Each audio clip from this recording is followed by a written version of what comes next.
করতো। বলো ওয়াহাবি কথা বল না কে?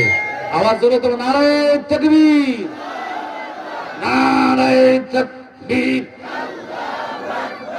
নারায়ে রিসালাত, আহলে সুন্নাত ওয়াল জামাত, নবী অলির দুশমনেরা সবাই কন্যা মারহাবা।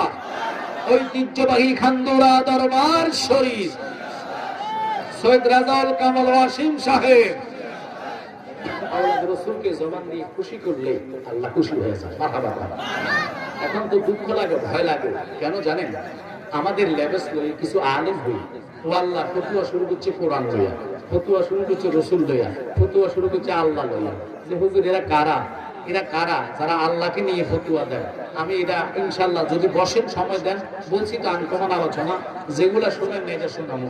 আসমান আর জমিনে ঝগড়া লাগছে, এই ঝগড়া ঠান্ডা করার জন্য পৃথিবীর কোনো মৌলবী পারে নাই, পৃথিবীর কোনো মুফতি পারে নাই, মুহাদ্দিস পারে নাই। ঝগড়াটা থামাইব কেডা? জোরে কোন কেডা?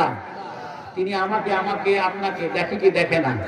কে কোন নিয়তে কোন মনস্তাব নিয়ে আজকের জান্নাতে আসছেন, সকলের মনের অন্তর্যামিনী কেডা? ওই মালিককে সাক্ষী রাখি বলি, যারা আলেম নামে সেজে, যারা জনগণের সামনে ভালো হওয়ার জন্য মাজার ভাঙে, মন্দির পাহারা দেয়, মসজিদে আগুন দেয়, এরা মুসলমান হতে পারে না। আর কথা বলেন না কেন? আমার জ্ঞানী গুণী সুশীল সমাজের ভাই বাবারা, অনুরোধ থাকবে মনোযোগ। জানি না হয়তো আমার জন্য জীবনের শেষ মাহফিল হতে পারে, কেন এই কথার দিকে গেলাম। এখনকার বাংলাদেশের মানুষ তো মনে করে দেশটা স্বাধীন হয়েছে, আসলে দেশটা স্বাধীন না। যদি দেশটা স্বাধীন হইতে আল্লাহর ঘরে আগুন চলতো না। দেশ যদি স্বাধীন হইতো মাজারে ভাঙতো না, কবর থেকে লাশ উঠাইয়া জ্বালাইতো না। তোমরা কো দেশ স্বাধীন হয়েছে, এটা কেমন স্বাধীন? যারা এই দেশে ইসলাম এনেছে তারা হলো বাবা শাহজালাল ইমিনি, শাহপরান ইমিনি। এদের মাজার যদি ভাঙো, আমি জানলে তোরারে মুসলমান মনে করি না। হুজুর এই কারণের জন্য বুঝি মুসলমান মানেন না?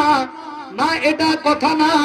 দলিল আমি জালালি দিচ্ছি, গায়ের জোরে দলিল হবে না, দলিল হবে কোরআন আর সুন্নাহ। কথা না, কারণ গায়ের জোরে ফতুয়া চলে না। ওরা নাম দেয় মুসলমান, ইসলামী তৌহিদি জনতা, মাজার ভাঙে, মন্দির পাহারা দেয়। শুধু পাহারা নাই, ওখানে প্রাসাদ গায়, কীর্তন করে, আবার ফতুয়া দেয় রোজা রাখা যে সওয়াব, মন্দির পাহারা দেওয়া নাকি সওয়াব। জোরে কোন নাউজুবিল্লাহ। যারা রোজারে মন্দিরের কাছে নিয়ে যায়, এরা তো মুসলমান হতে পারে না। এদের যদি সংসদে নেন গো, এই দেশ